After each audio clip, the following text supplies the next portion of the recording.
Greetings duelist! Welcome to Team Snek, your own personal low quality YouTube channel and the Yu-Gi-Oh! Community's Resident Evil team. Today I'm going to be profiling another deck for you guys, and this is a deck that once upon a time struck fear into the heart of anyone who came across it. A deck so notorious that I'm pretty sure it's the start of the whole ban firewall campaign. That deck is Goukis. Now a little side note here for all of you guys. If you played Gouki Nightmare with the whole extra link thing back in that, before Firewall was banned, you're not playing Gouki, you're playing extra link roly-poly spam. Only true Gouki players play it with Great Ogre. Which I don't even play in this deck, so... Anyhow, Goukis have always been an interesting deck for me. I've played them the moment they were released, when we pretty much only had like what, Suprex, Twist Cobra, Rise Scorpion, Great Ogre. That's all we had, that and Rematch. I played it with a Metal engine back then. I've put the deck down off and kept returning to it, so eventually it was like, yeah, this deck is meant to be, so I'm playing it. Now the way I play Gouki is obviously different from how many people used to play it, or, well, they played what I call fake Gouki, or actually roly-poly spam, but you guys all know about that. This Gouki version is basically just a warrior engine focused on complete aggro beatdown, with mostly using the Gouki Link monsters, because I really love the Gouki Link monsters. Most of them are absolute favorites of mine, so I can't wait to profile this deck. It's a deck that I've worked a long time on, had made quite a lot of variants about it, with a lot of tech cards, and well, I like it. I love Gouki. It's one of my favorite decks of all time. Now, for some context, for those wondering what is Gouki, Gouki is an aggro style deck, because of course it is. Why else would I profile it? It's based around wrestling and wrestling based themes, and it focuses on increasing floating effects and massive link summoning. The point of the Gouki card is that most monsters all have an effect that allows you to add different types of Gouki cards from your deck to your hand when one is sent to the graveyard. Aside from a few who don't have the floating effect, that's what the deck was most notorious for. Its floating effect allows you to recur your resources, which allows for instant great link plays, including nightmare combos or just classic Gouki beatdown. Today I'm going to be profiling you my version of the deck, and well, I don't really have much to say other than let's get right into it! So all you guys, I want to apologize for the lighting if it's bad, but I can't really do much about it at the moment, but I'll be sure to explain every card, so no worries. The information will come across perfectly fine. So without further ado, let's go into the deck profile.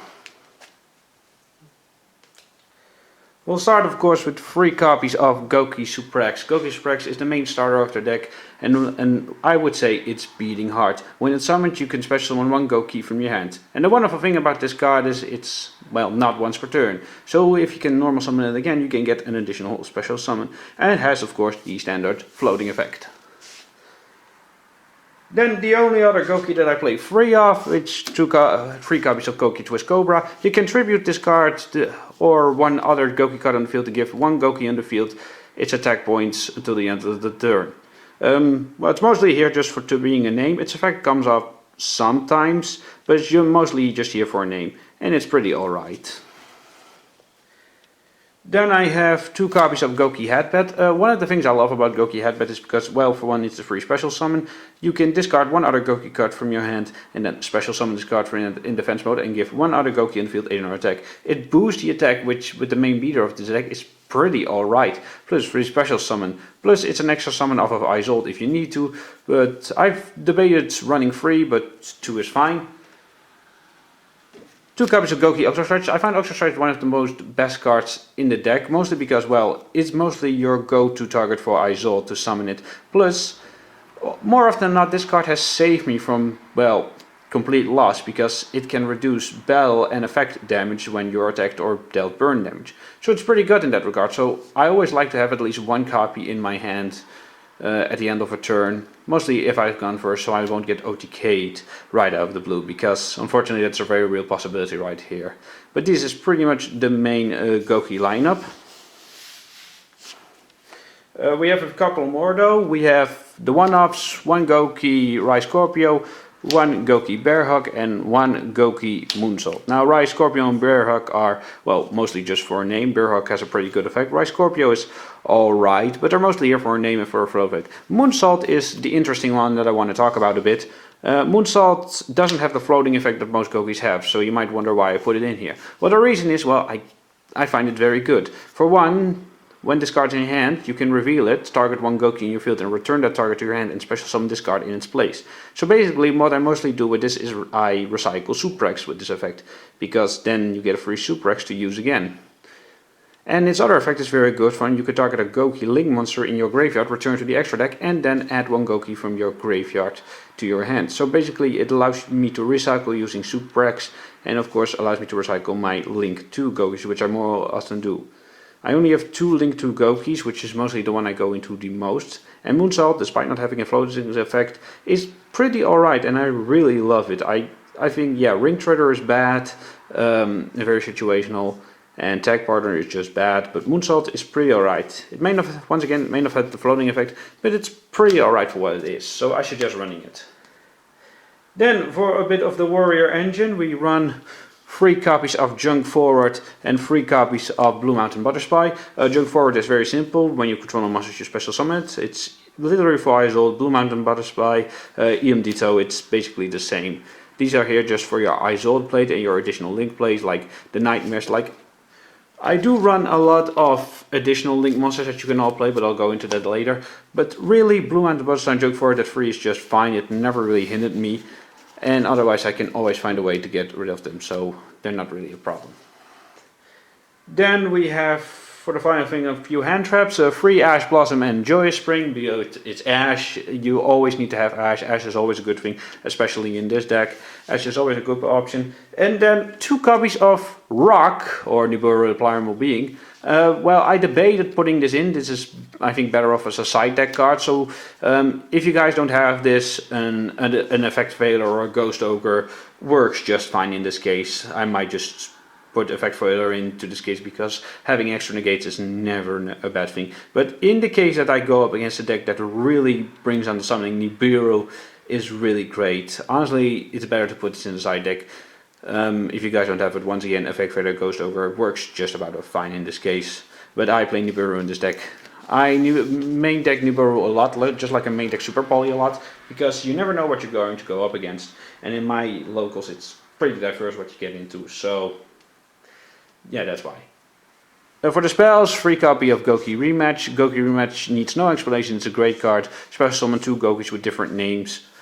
Different names or different levels from your graveyard in defense position. You can only use this effect once per turn. Gouki Rematch is an absolutely fantastic card, one of the best cards in the deck, and I can't stress enough about how good it is. Always run 3 of them. In a dedicated Gouki build, you need to run 3 of them, because one thing, if you go into the grind game, one thing I've noticed a lot is that, well, that's one of this deck's weaknesses, you run out of resources too much. Mostly within a few turns you have your win condition and you can go all out. But in the case you don't, yeah, then it's going to be a very messy grind game. But 3 Gouki Rematch is never a bad thing. We play 1 Gouki Face Turn. Gouki Face Turn is an interesting card that I don't see a lot of people use, and I don't understand why, because it's actually very good.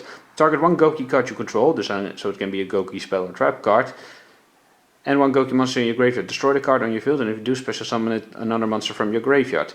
So you can target 1 Gouki monster on your field, send it to the graveyard, summon a different one from the graveyard, its effect goes in, floating effect goes in, and you get another card. Face Turn is very situational, but it's so much fun that I cannot play it. It's very good. 3 copies of Gall by the Grave, because it's Gall by the Grave. I think Gall by the Grave is the staple I play in most decks, because it's just so good. Because hand traps are such a problem for decks like this. My decks are very vulnerable to hand traps, so Gall by the Grave is an absolute must. It's always a good card. I have 2 equips, 1 Divine Sword Phoenix Blade and 1 DDR Divine Sword, because actually I find use for this with my boss monster, which I will show you in a minute, which is great. And DDR because, well, you banish kind of for the effects of the Divine Sword, so DDR can revive some cards if need be. Mostly you don't really use them except for Divine Sword, but there are options. Then for the rest of the spells, the one of one Rhoda because, well, it's Rhoda, it's a warrior deck. Monster Reborn because it's Monster Reborn. Regeki because board wipe. And World Legacy Succession because you only play links in the extra deck, so World Legacy Succession is an extra Monster Reborn. And finally for the trap cards, and it might be a couple of surprise, 3 copies of Breakthrough Skill because I'm a cheapskate and I don't have infinite impermanence. Now for the extra deck.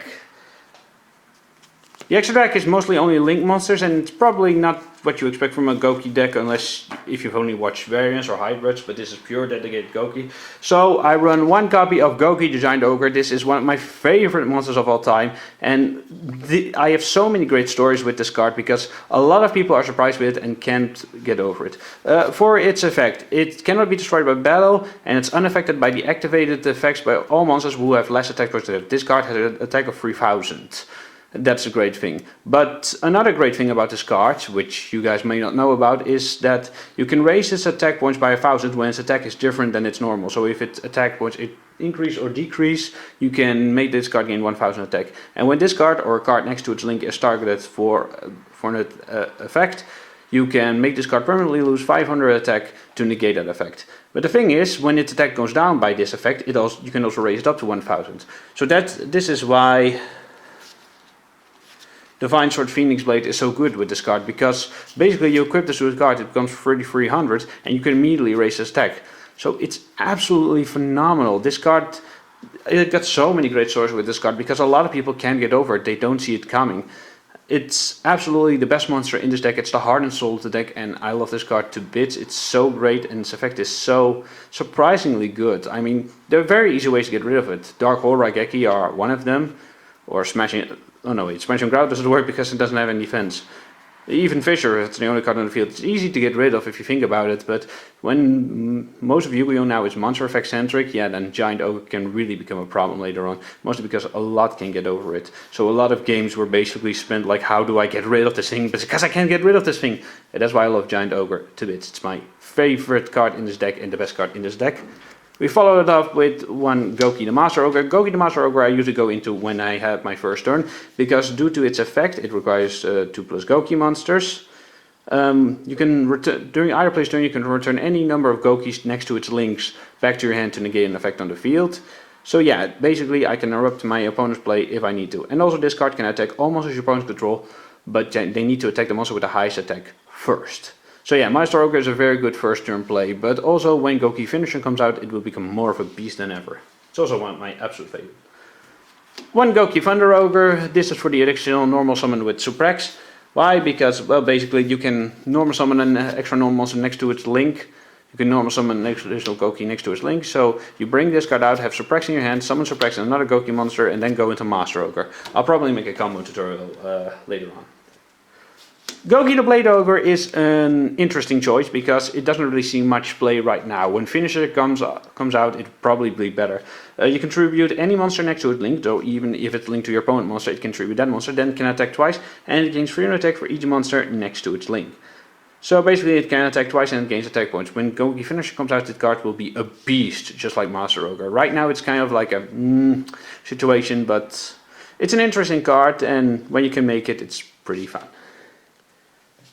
1 Gouki the Solid Ogre, really this card isn't really good, but I like it because it's based on the Rock, and the Rock is one of my favorite actors, so yeah, I really like Solid Ogre's design. Basically, when it's linked to a Gouki monster, this card can't be destroyed by battle, and you can move, once per turn, move a Gouki monster to his own discard points. It's not really that good, it's mostly here just to be a name, and because I'm a big fan of the Rock, so that's why. But so far it's good. Replace it with Great Ogre if you want to, or another link free. It's up to personal preference. Then 2 copies of Gouki Jet Ogre. What's so great about Jet Ogre is basically the best link 2 Goukis have. Heal Ogre is a thing, but Heal Ogre is kind of only good for topologic Bomber Dragon cases. But Jet Ogre's effect is it's basically there for a link 2, and when sent to the graveyard, all Goukis you control currently gain 500 attack until the end of the turn.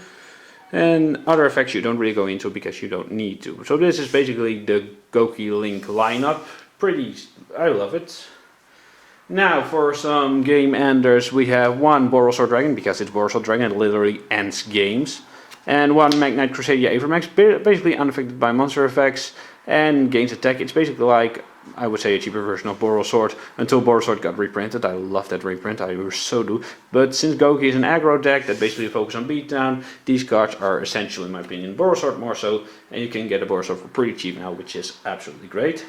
For the Nightmares we have 1 Nightmare Unicorn, 1 Phoenix, 1 Cerberus. I don't really need to go into detail why these cards are good. They're Nightmares, and link place, making link place in the deck along with Junk Forward and such is always a good thing.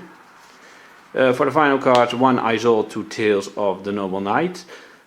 This card is, I wouldn't say it's essential, but it's really great. Making this a first turn board with this card and getting your advantages and resources based on that is pretty good. So Izol is unmissable in this deck.